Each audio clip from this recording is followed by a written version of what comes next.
Está no ar mais um episódio do Bola Parada, o podcast relativo ao futebol nacional e internacional. Na vossa companhia, as mesmas três vozes de sempre. Eu, Miguel Peixe, juntamente com Afonso Pereira e João Silva. Colegas, bem-vindos. Hoje o Bola Parada que vai adotar um método diferente. Estamos a fazer via casa, estamos a fazer via online, também para conseguirmos inovar e fazer coisas novas.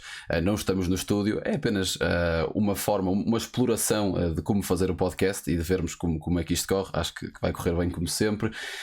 Vamos falar sobre os diversos assuntos da atualidade desportiva. Esta semana no último período desportivo, tivemos a final da Taça de Portugal. Vamos abraçar esse jogo e discutir como foi a finalização do mesmo, que o Futebol Clube do Porto venceu mais uma Taça de Portugal com o Sérgio Conceição ao serviço do clube. Vamos falar também das diversas finais europeias. Já tivemos uma com José Mourinho, vamos ter ainda mais duas, da Conference League e também da Suprema Final da Liga dos Campeões. E mais tarde vamos olhar para o mercado. Colegas, vocês que me estão a ver desse lado, desde já, como eu já disse, bem-vindos ao podcast. Vamos começar com a Taça de Portugal. O Futebol Clube do Porto venceu o Sporting Clube de Braga, não tremeu. Esperava-se uma final muito dividida entre as duas equipas, esperava-se uma final muito dividida entre os dois treinadores, ia ser um grande jogo em perspectiva. O Braga acabou por não conseguir surpreender o Futebol Clube do Porto e mais uma taça para os Dragões. João, comece por ti, um comentário a essa partida. Antes de mais, boa tarde a todos, a quem estiver aí a assistir. É assim, quanto ao jogo, acabou por ser um jogo um bocado fraco do Braga, acho eu. O Porto foi bastante superior ao Braga, desde o início até ao fim. Acho que não foi um jogo sem muita história, até pensei que o Braga ia ser mais forte. Foi um jogo um bocado à imagem daquilo que foi o Braga contra o Benfica, que também não foi o Braga dos outros jogos, foi um Braga mais debilitado, também tendo em conta a qualidade que tanto o Porto como o Benfica apresentam, portanto acho que é natural.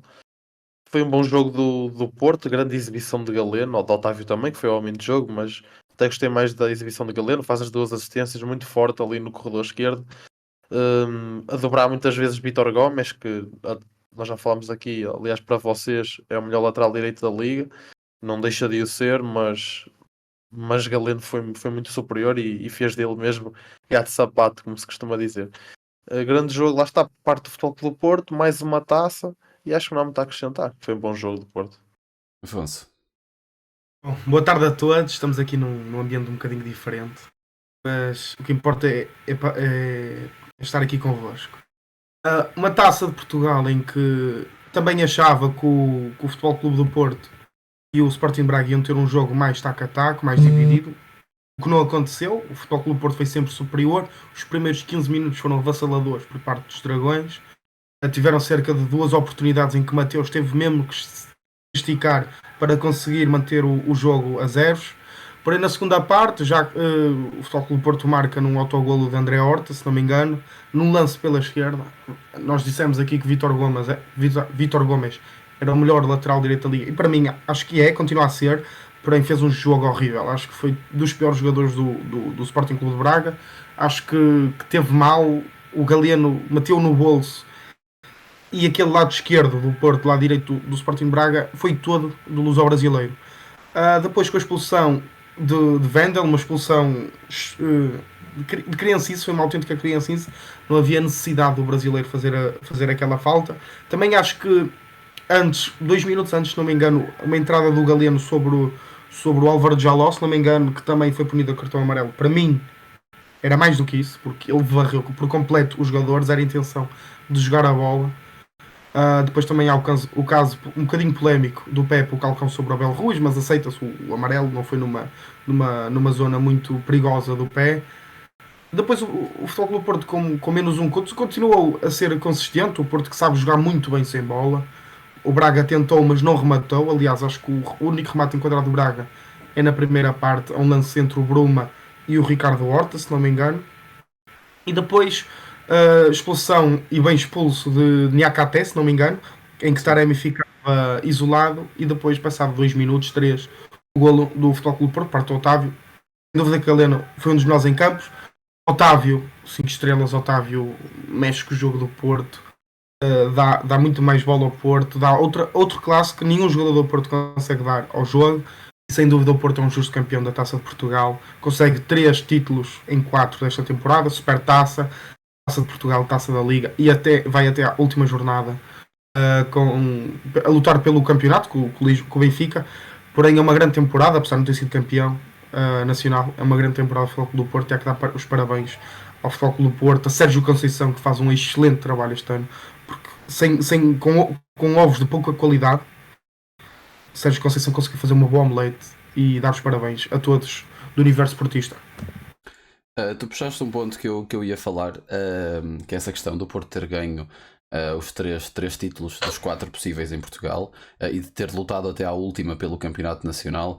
E eu ia fazer-vos essa questão, que tu agora acabaste por dar a tua opinião, e ia passar para o João para ele também dar a dele. Não deixa de ser uma grande época por parte do Porto, por parte de Sérgio Conceição, depois de tantas especulações durante toda a temporada do domínio por parte do Benfica, desse domínio que a equipa de Roger Smith ia-se sentindo por parte da equipa encarnada ao longo da temporada. O Porto acaba por lutar até ao fim pelo campeonato e por ganhar essas mesmas 3 taças, Supertaça, como disseste bem, Taça da Liga e Taça de Portugal. Não será, obviamente que, lá está, ser campeão é ser campeão, mas o Porto acaba por atingir praticamente todos os objetivos. Foi competitivo também na Liga dos Campeões, foi competitivo na Liga, ganhou tudo. Não terá sido se calhar uma época, lá está, não foi campeão, mas foi muito abrangente a nível de conquistas, e a equipa de Roger Smith só ganhou um troféu. Será que esse especulado domínio que vimos ao longo da temporada perdeu um pouco de brilho, se calhar, com esta vitória? Eu estou a lançar a pergunta para o ar, não estou a afirmá-lo, e a perguntar ao João, tu já deste a tua opinião, e a perguntar ao João o que é que ele acha sobre o assunto. É assim, acho que isto é um bocado óbvio, né? Matemática. Sem 4 troféus, o Porto ganhou 3. Acho que não é muito difícil dizer que foi uma excelente época. Lá está que depois cada troféu pesa de uma maneira diferente. Temos que concordar que o campeonato é bem mais pesado do que a taça, ou do que a taça da Liga, ou que até a Supertaça. Mas não digo que ganhar o campeonato é melhor do que ganhar essas 3 taças. Não sei se será assim. Será igual, ou se calhar até melhor ganhar 3 títulos, porque são 3 títulos, é bem mais do que um, né? E lá está, o Porto conseguiu ganhar esses 3 troféus em 4 possíveis, lutou até a última jornada pelo campeonato, não deixou o Benfica descansar, foi mesmo até a última. E concordo plenamente quando quando falas da questão do domínio do Benfica. O Benfica foi dominante, falava-se que ia limpar tudo, que ganhava qualquer equipa, e no final das contas o Porto consegue ganhar 3 troféus em 4, e o Benfica ganha um, que foi o campeonato, e apertadinho. Mas tenho a certeza que os portistas todos trocavam só de ganhar o campeonato este ano do que as 3 taças. Tenho a certeza, meto as minhas mãos no fogo. Sim, mas isso lá está, isso vai de encontro ao que o João disse. O peso do campeonato é tão pesado como as outras 3 taças, se não é mais. É essa a questão, mas lá está, a nível desportivo não deixa de ser uma época espetacular por parte do Porto. Exato, não podes dizer que é uma má época só porque perde o campeonato. Aliás, para mim é uma excelente época, porque ganha 3 troféus. O Porto mais não podia fazer, a não ser ganhar o campeonato e depois, no caso, uma competição europeia, que podia ter chegado mais longe ao eliminar Exato, o Inter. tu a falar. Desculpa interromper-te, João. Diz. Mas lá está, eu acho que a época do Porto é boa, mas o menos desta época é a Liga dos Campeões, porque notou-se que o Porto podia ter feito muito mais na Liga dos Campeões, podia ter passado, merecia ter passado. Acho que é verdadeiramente a única eliminatória que o Inter não merecia ter passado. É contra o Futebol Clube do Porto, que aqui é amassado por completo. O Porto podia ter marcado o gol nos últimos minutos. Em Milão, teve o azar de Otávio ter sido expulso, porque o Porto foi sempre superior, exceto aqueles 15 minutos finais da Inter até marcar o gol do Lukaku. O Porto foi superior nos 2 jogos contra a Inter de Milão, e sem dúvida que é a competição menos deste ano, porque o campeonato foi até ao fim, lutou até ao fim. Pronto, foi os pontos perdidos em casa contra o Gil Vicente, ou perder, porque se tivesse ganho cá no Dragão contra o Benfica era campeão. Estávamos a falar de um Porto campeão este ano. Exato. Mas lá está, para mim, o menos do Porto este ano não é o campeonato, é a Liga dos Campeões, porque a reviravolta que deram na fase de grupos, terem perdido os 2 primeiros jogos, o 4-0 no Dragão, acho que deu um up à época em termos de europeia do Futebol Clube do Porto. E o facto de ter perdido nos oitavos de final em pleno Dragão contra a Inter, acho que mancha muito a participação europeia do Futebol Clube do Porto. Mas isso aí eu por acaso ia pegar nisso, mas como se costuma dizer na gíria, não vou dizer, obviamente que não vamos pegar nesse ponto porque não faz todo sentido, por isso eu dizer na gíria, olha-se a tudo, não é? Olha-se contra quem é que as equipas jogaram, como é que foi, qual foi o adversário, e mesmo isso, mesmo na Liga dos Campeões, olhando para esse lado do domínio do Benfica, o Porto é eliminado pela equipa que elimina o Benfica. E a merecer passar contra a equipa que elimina o Benfica, e o Benfica, na minha opinião, não merece passar contra o Inter. Não joga o futebol necessário para passar contra o Inter. O Benfica, nós falamos disso aqui há umas semanas atrás. O Benfica, na Luz principalmente, devia ter dado muito mais se queria ganhar aquela eliminatória. Por isso, mesmo nesse ponto, o Porto acaba por ganhar um ponto a mais na questão de equilíbrio de temporada. Pois lá está, tem a questão do campeonato. João, não sei se tu ainda querias dizer alguma coisa, que entretanto o Afonso meteu-se. Não, acho que ele acabou por dizer tudo o que há para falar da época do Porto. Foi, lá está, é uma época bastante boa. Da Liga dos Campeões, se calhar, lá está, acaba por ser o menos da época, talvez, porque o Porto, lá está, é mal eliminado contra o Inter.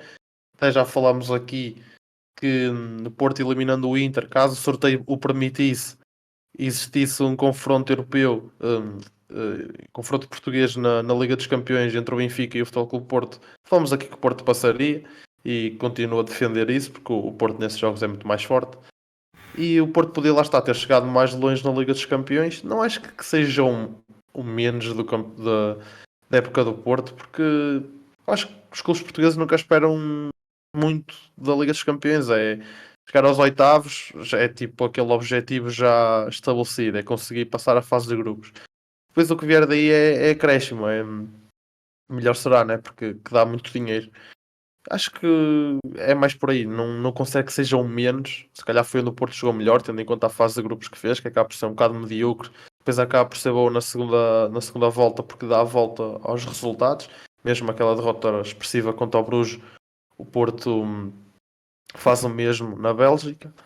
E lá está, não considero que seja o menos. É mais porque o Porto tem-nos habituado de facto a ser muito bom na Liga dos Campeões e se calhar não foi também porque teve azar este ano contra o Inter. Porque se o Porto eliminou o Inter, podemos ter um Porto a chegar longe na Liga dos Campeões.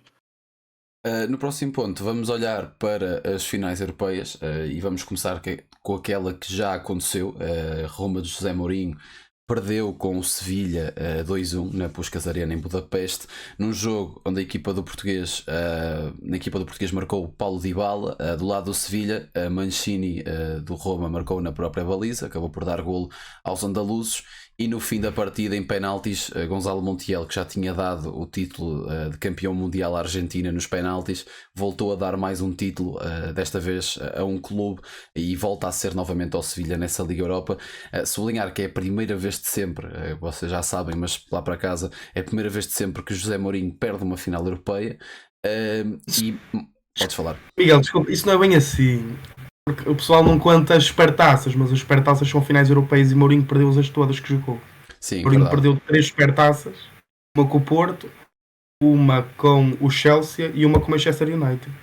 Portanto, Mourinho já perdeu finais europeias, só que ninguém conta. Sim, verdade. Esta é a quarta. Sim, estás a falar bem. Ok, deste-me aqui um jogo. Mas o Sevilha acabou por ganhar mais uma senhora Liga Europa. O Sevilha tem diversas. Eu não quero estar em erro, mas acho que foi a 7ª vez que o Sevilha ganhou a Liga Europa. Num jogo, eu vou dar aqui a minha opinião, que é um pouco curta. Num jogo onde, na minha perspectiva, a Roma de Mourinho é um pouco dominada, mas um pouco a jogar à semelhança daquilo que é Mourinho e daquilo que é a Roma, aquele estilo tático muito cauteloso e muito seguro. É um pouco dominada por um Sevilha que sente aquela Liga Europa, sente aquela final.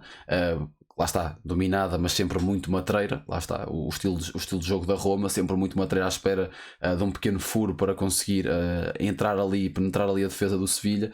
No fim, na minha opinião, acaba por sorrir para o Sevilha.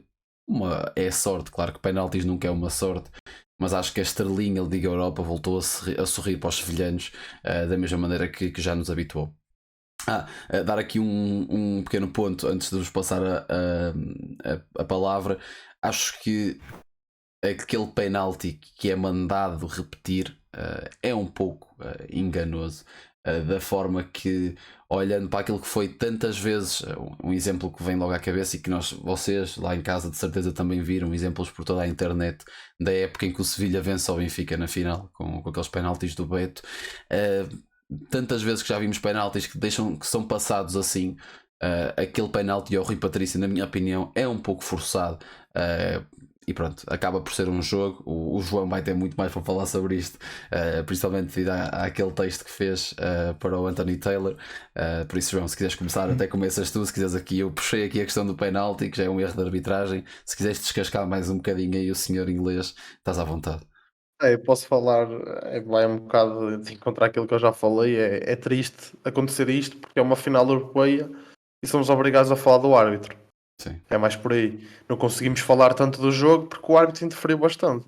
Essa questão do Patrício que falas, percebo que seja forçado, mas compreendo também que ele tenha mandado repetir, porque de facto o Patrício adianta-se um pouco. Sim, Mas claro. também já havia árbitros a deixar isso passar e isso acontece regularmente.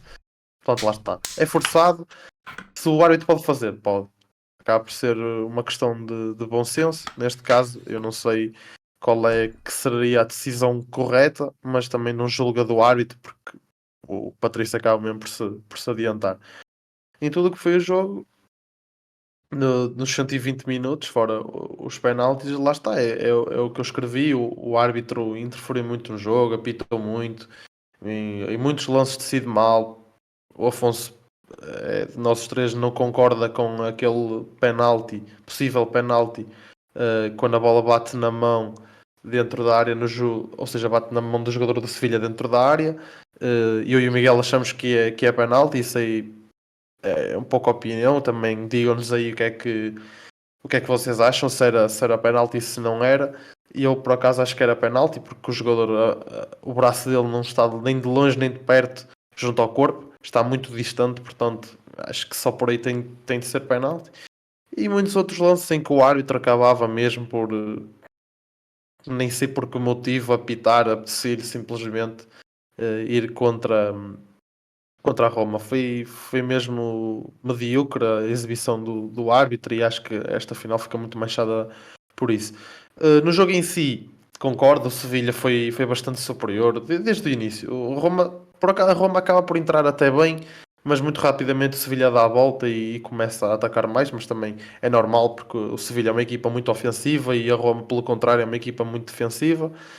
Depois também penso que o Mourinho peca um pouco quando faz aquela substituição do Dybala, por mais que ele tivesse tocado. Aliás, ele até faz este encontro forçado porque ele estava tocado e acaba por jogar um pouco forçado e ainda faz o golo. E acho que pecou muito quando tirou o Dybala e colocou o Wijnaldum, porque penso que a Roma precisava de ir para cima, porque, ou seja, Sevilha ao estar a atacar tanto, eu penso que lá está, na minha ideologia daquilo que deveria ter sido a decisão de Mourinho, ele devia ter tentado atacar também, tentar retaliar da mesma forma e não quis defender mais porque colocou um jogador mais defensivo, que é o caso do Wijnaldum, que acaba por ser um jogador que também aparece muito bem na frente, que transporta bem para a frente, mas é muito mais defensivo que Dybala. Dybala acaba por ser ali meio que um 10, um falso 9, um ponta de lança, anda sempre a vaguear nessa zona do campo e penso que ele pecou a fazer essa substituição. De resto, acaba por ser quase sempre troca por troca, médio por médio, avançado por avançado. Penso que essa é a única substituição que acaba mesmo por ser má por parte de Mourinho, e penso que essa substituição acaba mesmo por interferir naquilo que foi o jogo da Roma depois da entrada do Wijnaldum, porque viu-se que o Sevilha meteu o pé no acelerador e nunca mais tirou, e foi assim até aos 120 e depois dos penaltis acaba mesmo por ganhar. Afonso. Um jogo, eu acho que, a meu ver, foi um jogo um bocado chato. Parecia que a Roma não queria assumir, mas acabou por assumir. Começou bem a primeira parte, mas depois foi descendo. Apesar de estar a ganhar, foi descendo o ritmo do jogo. O Sevilha, claro, queria empatar o jogo. Depois, na segunda parte, a Roma vai outra vez para cima. Mas lá está, foi um jogo um bocado chato. Sem dúvida que o árbitro interferiu no jogo, apesar de não achar que aquilo seja o lance do penalti a favor da Roma. Porém, acho que o árbitro condicionou bastante o jogo. Tanto se formos a ver as estatísticas de cartões distribuídos, houve 7 cartões ou 8 cartões amarelos para a equipa italiana e 2 para, para a equipa sevilhana, se bem que um era do Rafa Mir, que estava no banco, portanto pouco interferia no jogo, e o outro foi o Ocampos, ou se foi o Ocampos ou foi o outro argentino, que não me lembro agora do nome. Como é que se chama? Pronto, não interessa. Montiel? Não, o da frente, o Lamela. O Lamela, sim. Certo. Já nos 110 e aos 120 Exato. o Rony Rodano também leva amarelo aos 120. Sim, exatamente. Tanto que Mourinho fala que Lamela deveria ter sido expulso e o Mourinho, por norma, acerta naquilo que diz em relação às arbitragens. Depois o jogo foi decidido em grandes personalidades. Foi uma equipa mais coesa e mais eficaz, a equipa do Sevilha, e mereceu.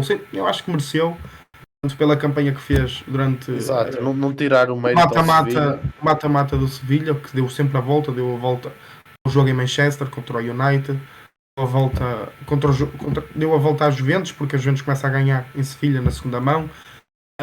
Sem dúvida que mereceu. Era a equipa, não digo que era a equipa que queria mais ganhar, mas era a equipa mais preparada a ganhar esta final.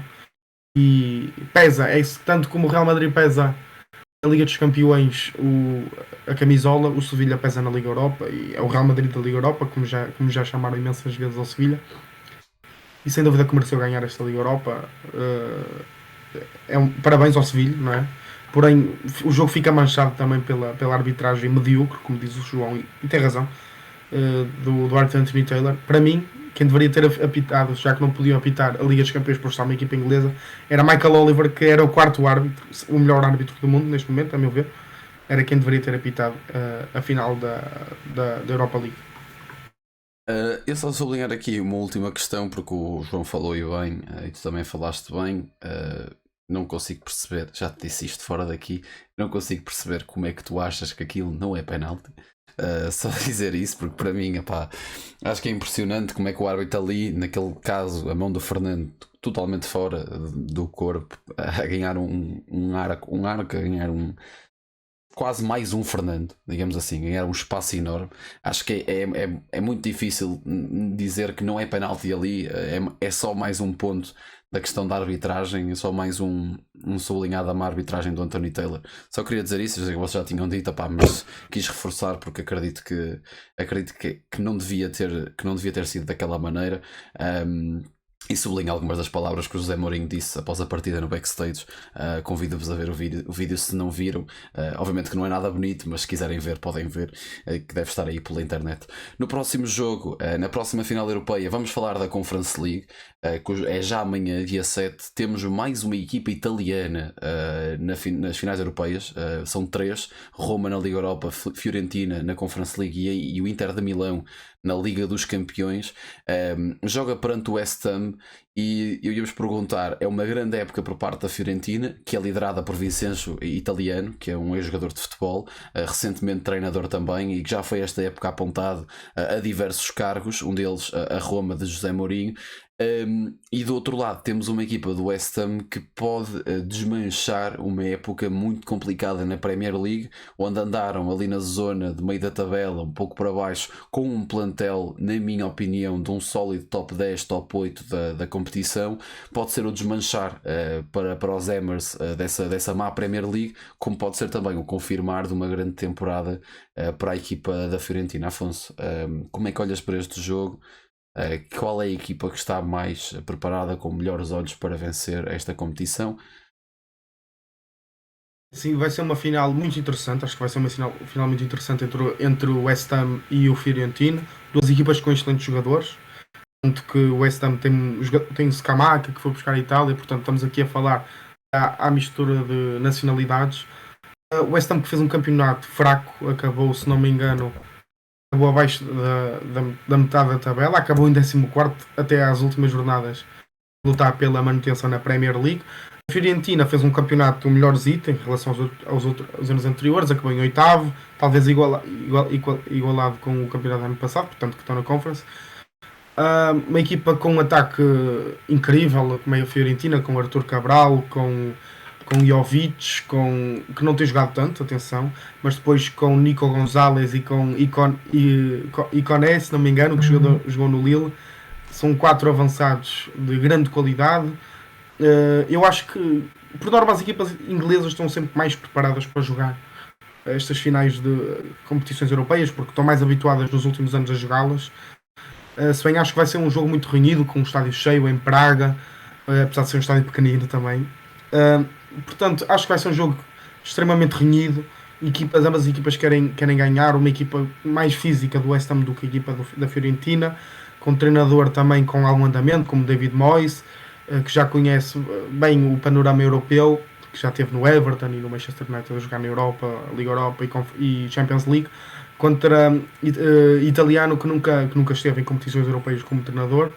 É a sua primeira temporada e vamos ver, acho que vai ser um jogo bastante interessante. Espero que haja muitos golos, porque acho que nós adeptos de futebol gostamos é que haja muitos golos e que vença o melhor. Eu estarei a torcer pela Fiorentina porque gosto mais do futebol italiano, mas qualquer um que ganhe é bom para o futebol, porque são equipas que podem crescer a nível europeu, tanto o West Ham, que é uma equipa com muito dinheiro, uma equipa da capital inglesa com um estádio gigante, tanto a Fiorentina, que é uma equipa histórica em Itália e na Europa, que já ganhou a Série A, já ganhou a taça de Itália, a Supertaça, já jogou competições europeias com portugueses, Nuno Gomes e Rui Costa. Espero que seja uma final incrível. É o que conto, porque são duas equipas medianas nos seus países, mas que são as principais equipas da Conference, apesar da Lazio ter sido eliminada. Como disse, espero que seja uma grande final, que vença o melhor. João. Vai ser, acho que é inevitável que irá ser uma grande final, porque são duas boas equipas, apesar da classificação, principalmente do West Ham, que é muito pobre. Florentina é melhor, se calhar, do que tem sido nos últimos anos, mas também não é nada de outro mundo, porque é um oitavo. E a Fiorentina não se deixa enganar, porque a Fiorentina tem um grande plantel. E não sei até que ponto é que mesmo essa oitava colocação acaba por ser um pouco fraca, tendo em conta a equipa italiana. A nível de individualidades, acho que pesa um pouco mais para o lado do West Ham. Vejo no West Ham mais qualidade. Jogadores como Declan Rice, que é titularíssimo na seleção inglesa, como Paquetá, que joga também na seleção brasileira, o próprio Bowen, o inglês. Scamacca não tem jogado tanto, mas é um bom jogador. O Michael António é um excelente avançado. O West Ham tem uma boa equipa, lá está, classificação fraca, tendo em conta aquilo que é a equipa, mas por acaso acho que esta final irá cair mais para o lado do West Ham, porque é uma equipa, penso que com mais experiência. Acho que a equipa da Fiorentina é mais jovem, tenho essa ideia, não sei se estou a dizer algo errado. Penso que a Fiorentina será uma equipa mais jovem e a equipa inglesa já com alguma rodagem, quanto mais não seja porque qualquer equipa que joga na Liga Inglesa joga contra as melhores equipas do mundo. Temos que assumir isso. Na Liga Inglesa é que estão os melhores, é a liga mais competitiva do mundo. Só por aí, uma equipa que joga nessa liga terá mais competitividade normalmente do que as outras, o que não quer dizer nada, porque as equipas italianas, neste caso a Fiorentina, se acabar por marcar cedo, atenção, porque pode estar decidida, porque são equipas que defendem muito bem. O mesmo se aplica para a final da Liga dos Campeões entre o City e o Inter, porque se o Inter marca primeiro, atenção, porque podemos ter final. E é mesmo esse o ADN das equipas italianas, é marcar um golo e defender até acabar o jogo. Eu neste jogo, sou sincero, estou muito expectante para ver o que é que vai acontecer na luta do meio campo entre as duas equipas. Como já falaste bem, do lado do West Ham há um Declan Rice, que é um jogador que poderá estar de saída dos Hammers, e isso é algo que este ano poderá até ser inevitável, e fala-se muito, principalmente do Arsenal, como o destino do médio inglês. Mas do lado da Fiorentina, vocês não falaram aí, mas há um Amrabat que joga muito futebol, que tem uma qualidade incrível no meio campo e que pode de facto ser uma grande dor de cabeça para a equipa dos Hammers. Eu neste caso, eu sou sincero, percebo o que vocês querem dizer com o West Ham. Eu acredito mais na Fiorentina. Acho que a Fiorentina tem uma equipa, não vou dizer melhor que o West Ham, porque lá está. Acho que a Premier League também valoriza muito os jogadores, e há jogadores aqui que são bons, mas que é Premier League. E do lado da Fiorentina, como o Afonso falou bem, há um Luka Jovic, há um Ikoné, há um Nico Gonzalez, há uma equipa muito forte, há um Kwame, há uma equipa muito forte do lado da Fiorentina, que tem um ataque muito irreverente, muito rápido, com um futebol super apoiado e que são, lá está. Como isto é um pouco dos dois, do complementar do que vocês disseram os dois. O João falou da defesa dos italianos, da forma como as equipas italianas defendem nas partidas. O Afonso falou do ataque da Fiorentina. E a equipa da Fiorentina é mesmo isso. É uma equipa que defende muito bem, que tem um abrabata a comandar as tropas e que depois tem um ataque muito irreverente e muito rápido na frente. E que a qualquer momento pode fazer um golo com 2-3 toques. O Luka Jovic reencontrou-se mais ou menos este ano, não sei se vocês sabem, se viram, teve alguns problemas com a direção da Fiorentina e com o próprio treinador, houve algumas controvérsias ali, o próprio Nico Gonzalez também teve ali alguns problemas com a direção e eles tiveram algum tempo até fora das contas, creio que 1-2 semanas estiveram fora das contas por causa disso mesmo, mas tem um Luka Jovic que se encontrou, se pode dizer assim, que se encontrou na Fiorentina, que fez alguns gols esta temporada e que pode ser de facto uma figura-chave. Neste caso eu vou para o lado da Fiorentina, o João disse para o West Ham. Afonso, tu não chegaste a dizer, para lançarmos aqui já uma aposta para a próxima semana, lançarmos já aqui porque gostamos sempre desta, tens aquela mania que acertas sempre, já nos deixaste umas vezes. Pronto, o João foi para o West Ham e eu fui para a Fiorentina. Tu vais para qual? Segues o empate? Decides para os italianos, para os ingleses? Vai aos penaltis e ganha a Fiorentina. Penaltis, isso é demasiado específico. Caramba, olha que a oda é alta. Isso é demasiado específico. Isto vai ser jogo para 0-0.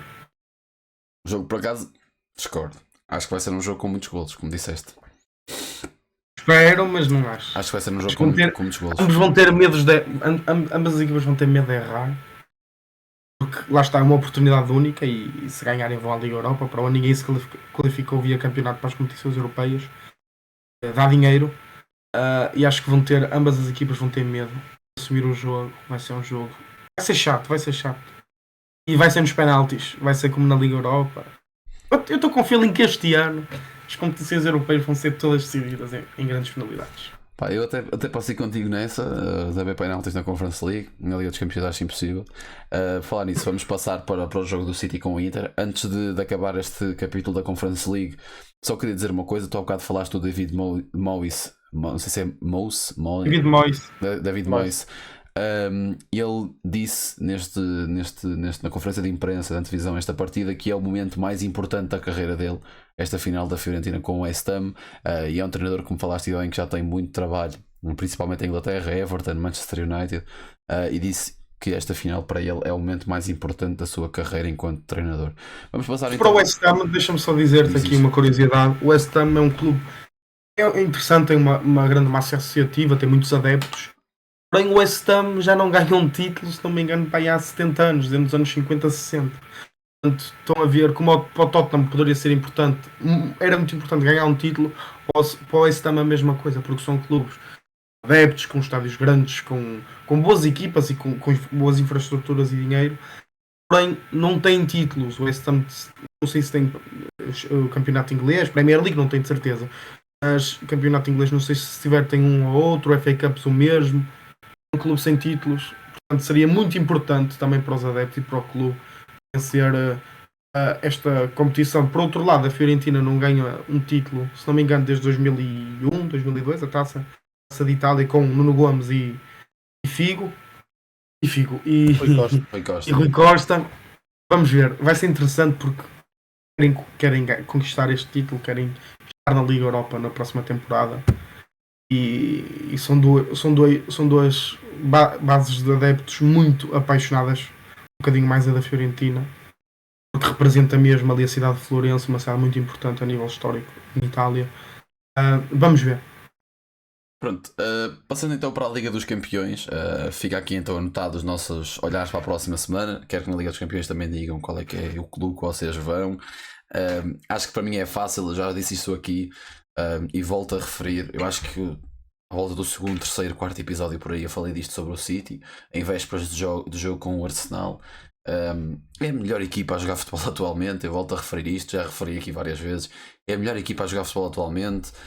Não acho que vai ser uma das finais da Liga dos Campeões mais chatas de se ver de sempre, porque não creio que não vai ter muita história. Sou sincero, acho que não vai ter muita história. Acho que o City é a pior equipa que o Inter podia encontrar para jogar do estilo que o Inter gosta, porque o City é uma equipa que joga muito entre linhas, muito apoio. O Haaland cada vez mais apoia ali na zona do meio campo, e acho que vai ser muito complicado para a equipa do Inter dar uma resposta a este City de Guardiola, principalmente por causa disto. E vou num City ali nos 3-4-0, sem problema nenhum. Mas isto é a minha opinião, vou por aí. Não sei o que é que vocês acham, mas para mim vai assim, sem penaltis, não acaba essas coisas comigo. Acho que neste caso o City cilindro. Não sei quem é que quer começar, desta vez não me João, esqueci. pode estar à vontade, João. É assim, uma final é uma final. Eu defendo muitas vezes que uma final é 50-50, quer seja o City contra a Estrela da Amadora ou o Real Madrid contra o Boa Vista. Isso é indiferente. Eu acho que uma final é, por mais que pese muito a qualidade das equipas, neste caso o City é muito superior ao Inter, não há dúvida disso, nem ninguém pode dizer o contrário, porque se disser é mentira. Mas as finais são finais e tendo mesmo que, por mais que o City seja muito superior, acaba por ser 50-50, e é um pouco do que eu disse no jogo da Fiorentina contra o West Ham. Se o Inter tem a sorte, ou faz o jogo da vida, fazem o jogo da vida deles, e tem a sorte de fazer um gol cedo, eu consigo mesmo ver o jogo a fugir do City. Por mais que, como tu dizes, o City é bom a jogar entre linhas, o City é bom a jogar em qualquer sistema e a jogar de qualquer forma. Mas o Inter, o Inter e as equipas italianas têm uma grande valência, que é defendem muito bem, não há hipótese. Eu acho que eles têm mesmo essa capacidade, caso consigam marcar cedo, podemos ter uma final muito difícil para o Manchester City. Veremos se vai ser assim uma final tão aborrecida. Espero que não seja tão aborrecida como a do Liverpool-Tottenham há uns anos. Essa sim, para mim, foi a mais aborrecida que eu já vi. Esperemos que não seja assim, porque todos gostamos de uma excelente exibição na Liga dos Campeões. Toda a gente gosta de ver um grande jogo, por cima no maior evento do futebol a nível de competições europeias entre clubes. E espero um grande jogo, espero também que o City vença, porque lá está, é muito superior, por mais que tenha todos estes entraves que falei, da questão da defesa do Inter, mas também o meu prognóstico, se tiver de fazer será para a vitória do City, no papel bastante confortável. Veremos se no futebol jogado irá ser assim. Eu Afonso, antes de arrancar, Sim, claro. só queria dizer uma coisa. Que eu percebo a questão que tu queres dizer com se o Inter marca primeiro. É muito complicado para o City, porque o Inter vai se fechar muito. É uma equipa, como falas, é italiana e tem esse já, digamos, essa base na sua forma É de o jogar. ADN É o dele. ADN deles, exatamente. Mas por outro lado, eu acho que se o City marca primeiro, acabou. Porque se essa base defensiva é o ADN do Inter, é o ADN do futebol italiano, se o City consegue desconstruir essa base marcando um golo, o Inter, se saber ir para jogar, o City vai castigá-los. Não, é muito complicado. Tu percebes o que queres dizer? Eu até diria, se fosse treinador daquele Inter, obviamente que temos que confiar nas individualidades, temos que confiar nos nossos jogadores, temos que ter um plano estruturado para a partida. Mas se fosse treinador, se calhar até procurava mais segurar um empate, porque nós queremos partir no contra-ataque, o City vai nos castigar no contra-ataque também. E não é preciso muito. Este ano já vimos o City a conseguir marcar contra equipas bastante boas, só que o De Bruyne e o Haaland a liderar. Os dois na correria, 2 toques, 3 toques, e eles fazem isso. Aliás, o City contra o Arsenal, no jogo que nós já falamos aqui, 2 dos golos é assim: uma bola na frente, o Haaland recebe, joga no De Bruyne, o De Bruyne vai sozinho, faz golo. Vai sozinho, não é bem sozinho, mas faz um grande golo, vai a correr, faz sozinho. Segunda parte, a mesma coisa, uma bola na frente, Haaland, De Bruyne conduz, mete no Haaland, golo. É uma equipa que castiga muito facilmente. Tem, lá está, um dos melhores, se não o melhor duo da atualidade, que é esse Kevin De Bruyne e Erling Haaland na frente. Para mim, nem vou dizer um dos melhores, para mim é o melhor. Não há outra palavra para estes dois jogadores. E pronto, eu digo que é mais por aí. O City, ok, que percebo que se o Inter marca primeiro fica muito complicado, mas se o City marca primeiro, vamos a essa final aborrecida que tu falaste bem em comparação ao Tottenham com o Liverpool há uns anos. Afonso, E podes. depois a questão do. Deixa-me só Diz. acrescentar isto. O City, lá está, é uma equipa que tem muitas opções, tem muitos jogadores em picos de forma. Falas do De Bruyne, do Haaland, do próprio Gundogan, que já com uma idade avançada está a jogar um futebol soberbo. Já neste último jogo faz 2 golos, se não me engano. o primeiro principalmente de enlouquecer qualquer um, é um golaço, está mesmo numa grande forma, o alemão, e do City já chegámos a falar nisso.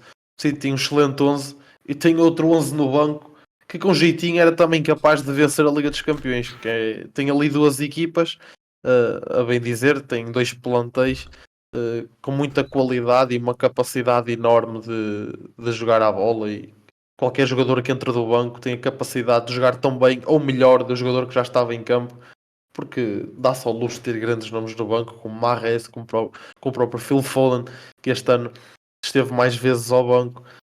Lá está, é uma equipa com uma profundidade de plantel que já não me lembrava de ver há muito tempo. Aliás, nem tenho memória de uma equipa com uma profundidade tão absurda de plantel. É mesmo um absurdo. É muito jogador no banco com muita qualidade que encaixava fácil em qualquer equipa do mundo. E lá está, é por aí que nós dizemos que o City irá ser muito superior ao Inter. Mas lá está, veremos, é uma final. É sempre complicado acertar um prognóstico deste. O City não tem só um grande plantel no banco, como o City na jornada em que é campeão, que descobre no sofá que é campeão, joga com o Chelsea no dia a seguir com esse segundo plantel e domina o Chelsea completamente, Liderou vence o a partida. Chelsea 4-1, né? Com essa segunda equipa. Não, Não. sério?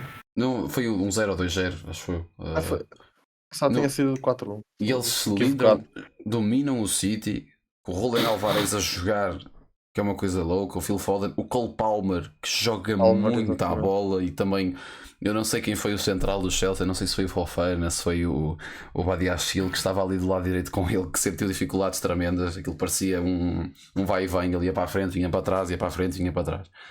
E saudar essa parte que já com o Chelsea agora há pouco tempo essa segunda equipa entrou em campo, e o City acho que o único jogador que jogou, que costuma jogar usualmente, foi o Kyle Walker, se não me engano, e o Gundogan se calhar no meio campo, mas acho que foi o único que jogou, foi o Kyle Walker, que jogou no lado direito. Afonso, desculpa, foi só aqui um... Tranquilo. Isto vai ser um jogo muito interessante. Finalmente, o Istambul vai receber a final da Liga dos Campeões passado 3 anos. Era para ser em 2020, depois passou para 2021 e agora para 2023. Portanto, finalmente vai ser no Atatürk, se não me engano, o Estádio Nacional de Istambul. Vai ser um jogo interessante. Duas filosofias de futebol completamente diferentes, apesar da equipa de Inter, quando é preciso ter a bola, sabe jogá-la, como jogou bem e mereceu o jogo no derby contra o AC Milan. Uma equipa, vocês falaram que o City tem um banco de suplentes de luxo. O Inter também tem um banco de suplentes de luxo. A mim, apesar do Nápoles ser a equipa que não joga, o Inter é que tem o melhor plantel em Itália. Nós podemos reparar que sai do 11 inicial numa substituição um Di Marco, que está a fazer uma temporada incrível, e um Dzeko, e entra Lukaku e entra Gosens, que é titular da seleção alemã. Tem grandes jogadores. O Brozovic também não é titular porque joga Barella e joga Çalhanoğlu. Portanto, o Brozovic não é titular porque esteve lesionado e sim, mas ele é que assume. O Çalhanoğlu é que acaba por cair em graça e consegue assumir até bem o papel de 6/8 e começa a jogar mais ele. Porque o Brozovic era o inicial de 6 ou 8. Podemos ver a equipa e o plantel que este Inter de Milão tem. Não é só, como disse, não é só o City que tem uma segunda equipa de topo. O Inter também o tem. O guarda-redes suplente também é muito bom. O Andanovic é um histórico da Inter. Não só luxo de ter Skriniar e Davris no banco de suplentes também.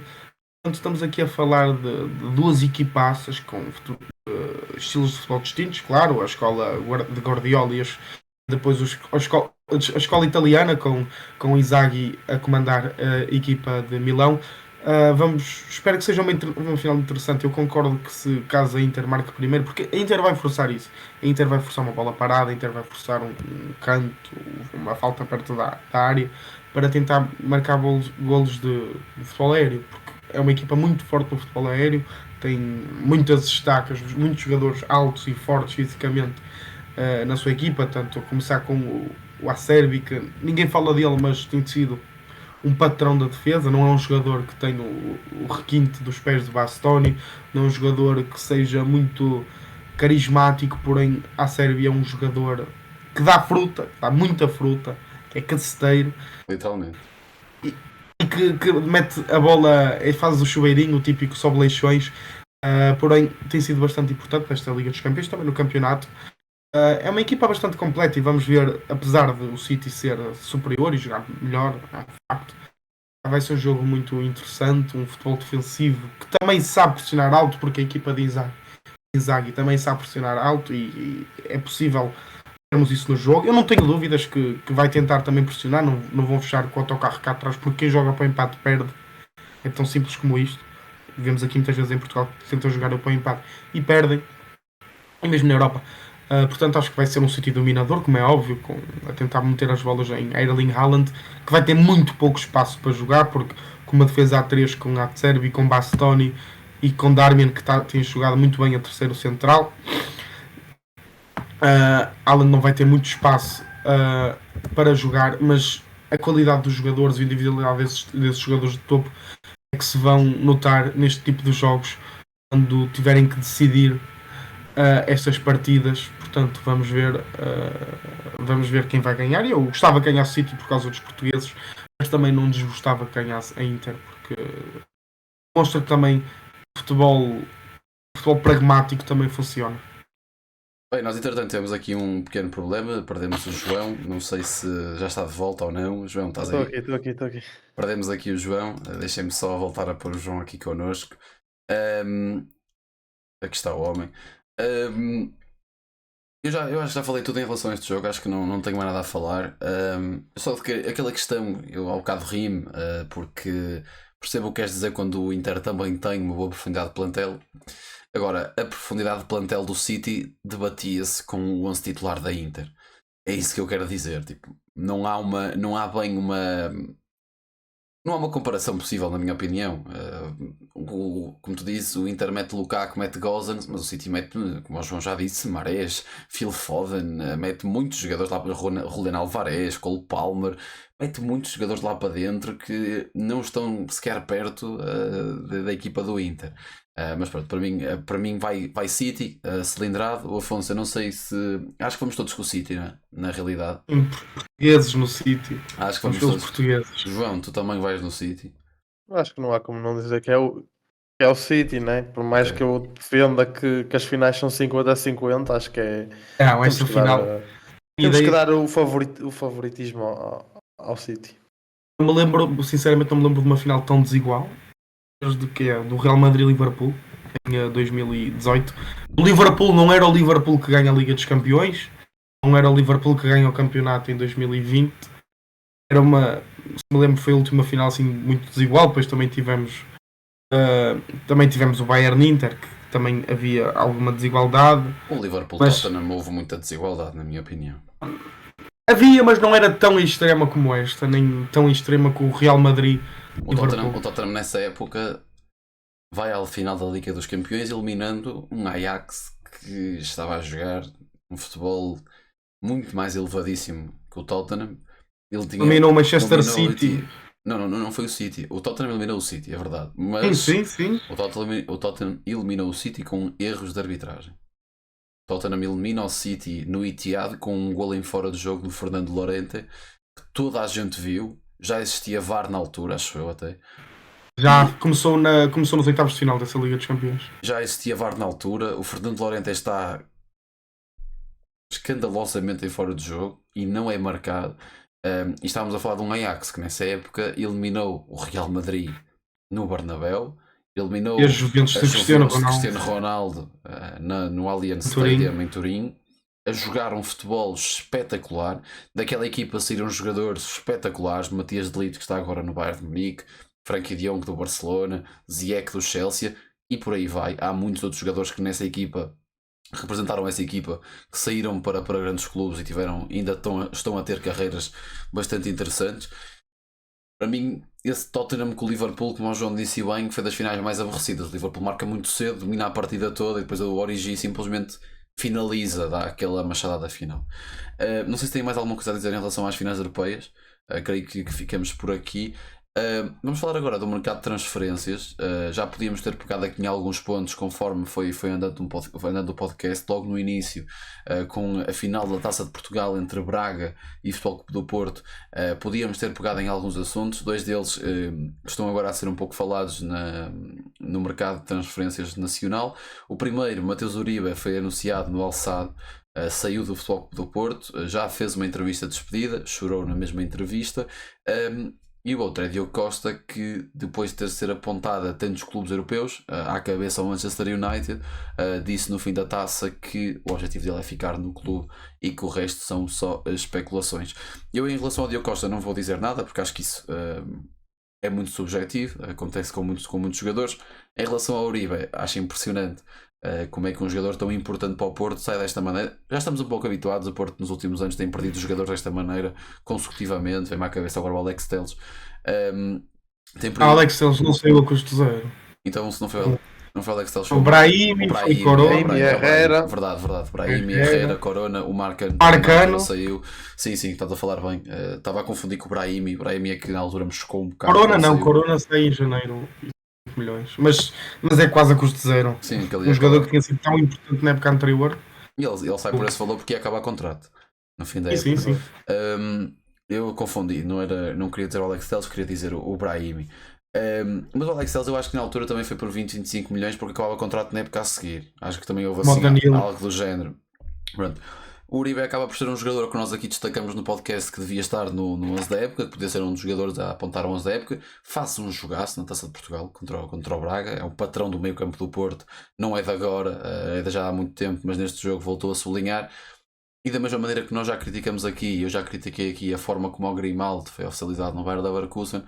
Ok, que o Uribe foi no dia a seguir, mas é um pouco. Ele festejou e literalmente no dia a seguir saiu a oficialização dele noutro clube. É um pouco estranho, na minha opinião. João, se quiseres começar tu, não sei o que é que tens a dizer sobre este assunto. Eu contei isso dos timings, por acaso não concordo com o que estás a dizer. Acho que o Uribe acaba por ser natural, é campeão, neste caso levanta a Taça de Portugal e a partir desse momento já acaba por estar desassociado ao Futebol Clube do Porto. Exatamente, não tem mais nenhum compromisso desportivo com o Futebol Clube do Porto. A partir desse momento podia ser. Ele podia festejar e no próprio dia era no Qatar, certo? O Al-Sadd. O Al-Sadd é Qatar. Podia viajar para o Qatar e ir lá ser apresentado. Acho que isso não tem comparação possível com o de Grimaldo, que esse sim foi num timing muito fraco, porque o Benfica ainda estava na luta, estava em primeiro lugar em direção ao título e antes do podia, exatamente, e podia ter sido um entrave àquele que era o foco do jogador. Por acaso não foi, que faz uma boa exibição contra o Sporting, mas podia ter sido perigoso porque o Benfica precisava mesmo de pontuar em Alvalade. Quanto a Diogo Costa, já vos disse no off, volto a dizer aqui, eu sei que ele é menino da casa, está no Porto há imenso tempo, mas isso deles dizerem que é internet e tudo mais, eles todos dizem isso. O próprio eu sei que em situações muito diferentes, era um jogador que estava há 6 meses no Benfica, bateu no peito, a dizer que ia ficar e saiu. O Darwin faz a mesma coisa e sai também. O futebol é isto, por mais que Diogo Costa diga que são situações de internet e que ele tem contrato com o Futebol Clube do Porto até 2027, isto são maneiras deles acabam, e de forma inteligente, para desviar toda a atenção que é dada, porque os mídias acabam mesmo por saturar o jogador, em vez de o parabenizar, em vez de falar daquilo que é o jogo, vou-lhe fazer perguntas sobre o seu futuro. Por mais que eu compreendo porque é isso que nós queremos ouvir, acho que podiam se focar noutras coisas mais importantes, que neste caso era a Taça de Portugal. Mas lá está, eles dizem todos isso, que são coisas da internet, e depois 2 semanas a seguir estão no clube a que estavam associados, e penso que Diogo Costa não irá ser diferente. E até digo mais, se não for assim, algo está mal.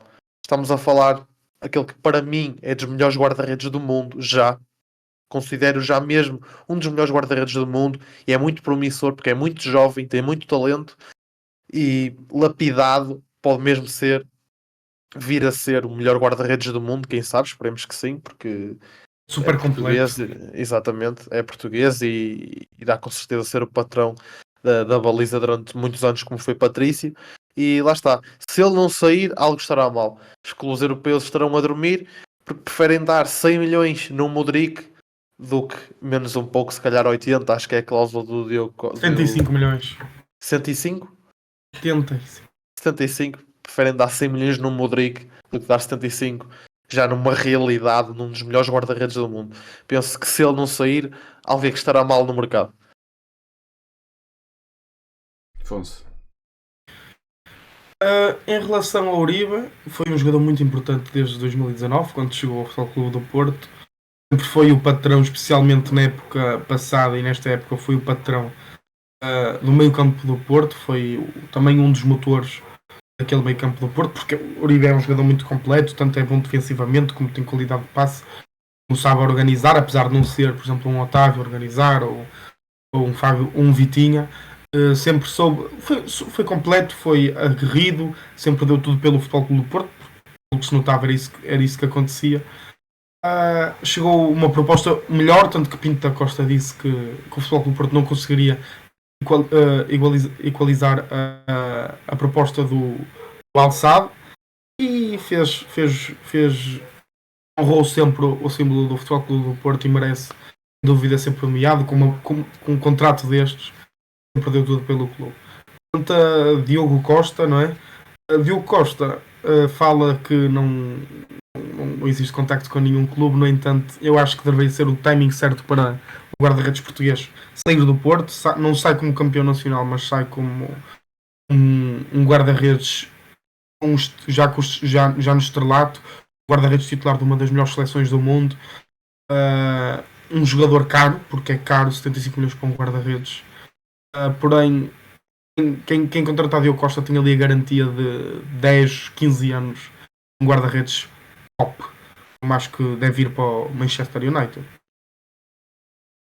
Eu não vou acrescentar mais nada, acho que vocês falaram sobre tudo. Eu, quando digo a questão do Uribe, é mais do timing, é aquela questão, percebo o que vocês querem dizer totalmente, de já está desassociado do clube e dos compromissos desportivos. Eu só critico, se calhar expressei mal, o que eu queria criticar era.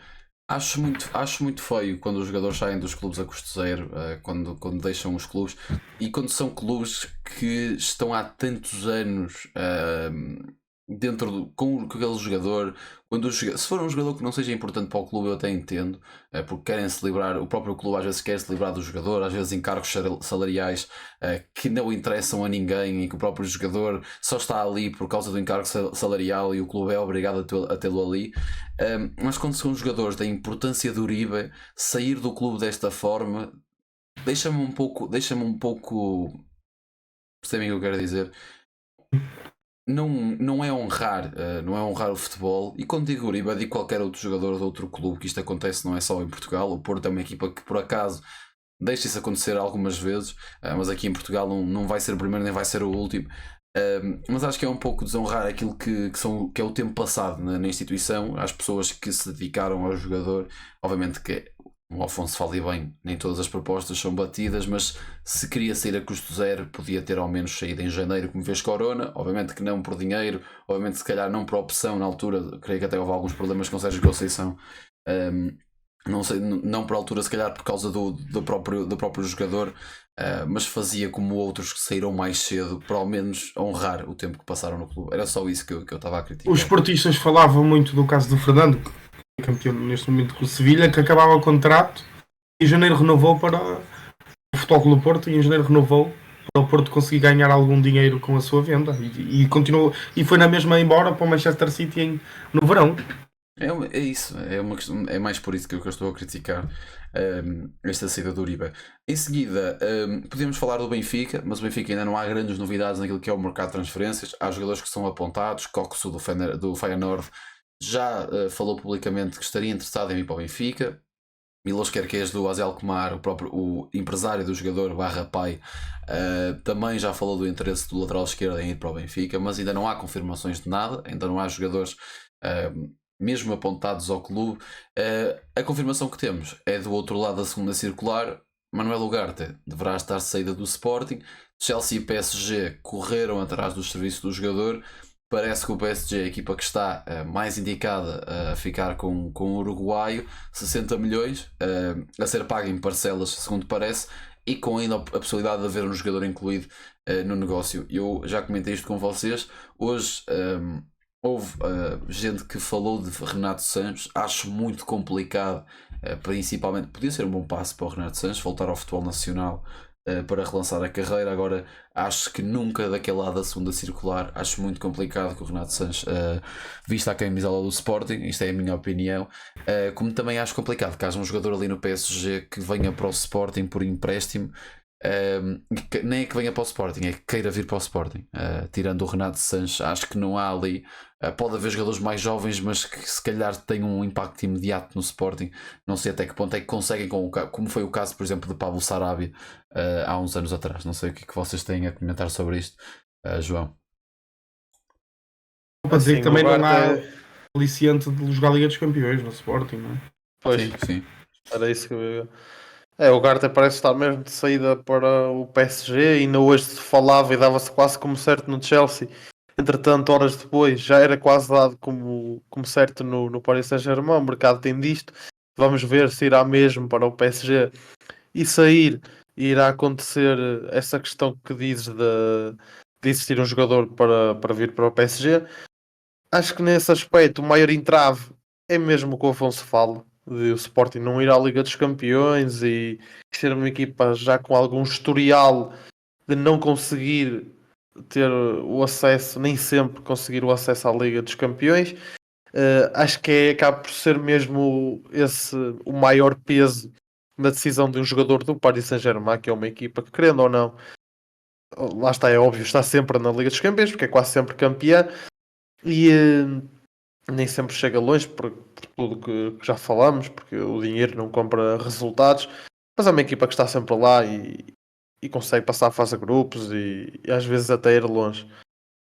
Portanto, não acredito que, a não ser que vocês me consigam relembrar alguém que esteja numa fase má no PSG e queira vir jogar uma Liga Europa, porque não parece que exista um jogador assim no Paris Saint-Germain. Um jogador no Paris Estavam Saint-Germain. todos, tanto Fabiano Ruiz como o Carlos Soler, exceto o Renato, por tentar lesionar, o Vitinho, Verratti, só o Paredes também não estou a ver a sair assim, Sim, porque tem estado e lá está, esse tipo de jogadores são jogadores que ao sair do Paris Saint-Germain, mesmo que por empréstimo, eu acho que são jogadores para entrar numa equipa para jogar uma Liga dos Campeões. Não quererão vir para Portugal, que não é um campeonato tão competitivo, muito menos para jogar uma, uma Liga Europa. Quanto aos negócios do Benfica, Kerkez, já li que era muito difícil para o Benfica, já era dado quase como não possível fazer esse negócio. É um jogador que está a ser muito cobiçado por muitos tubarões europeus.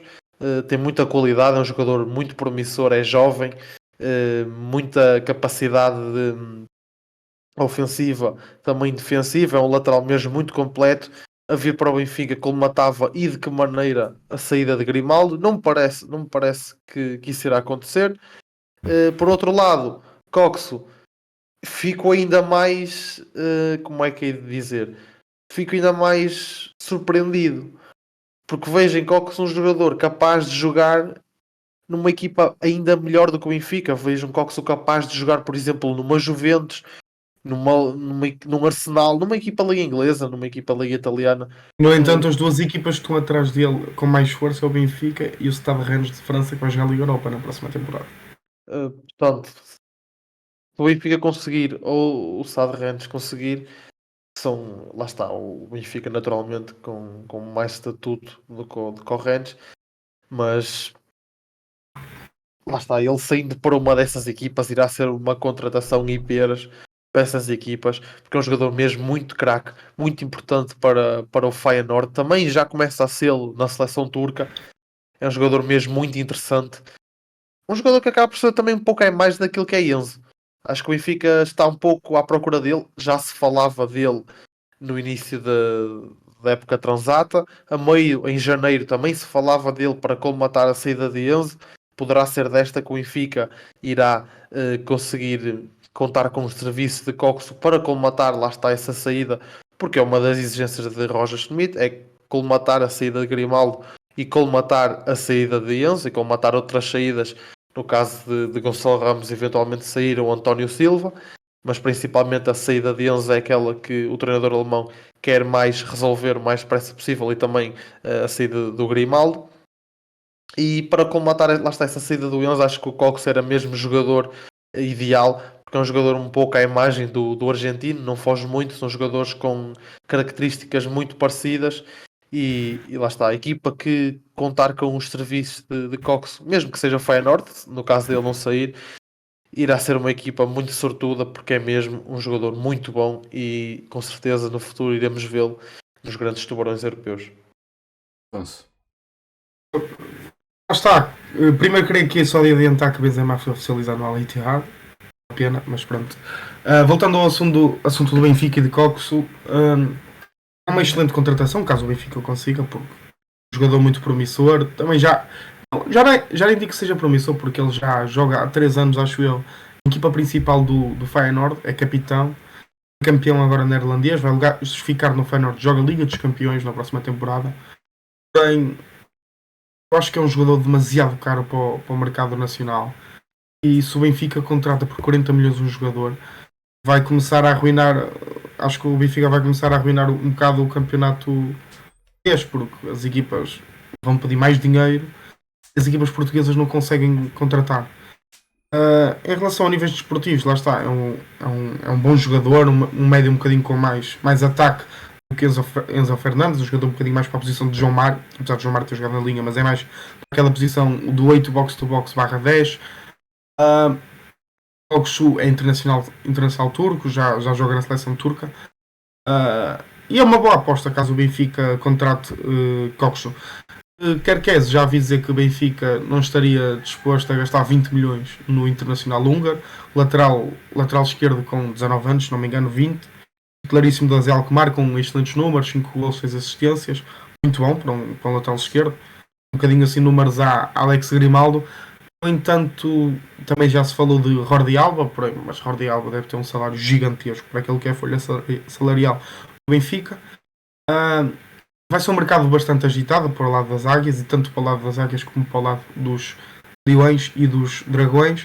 Para não falar de Braga, que também já, como viemos aqui a falar em episódios anteriores, Vítor Carvalho foi hoje oficializado pelo Sporting Clube de Braga.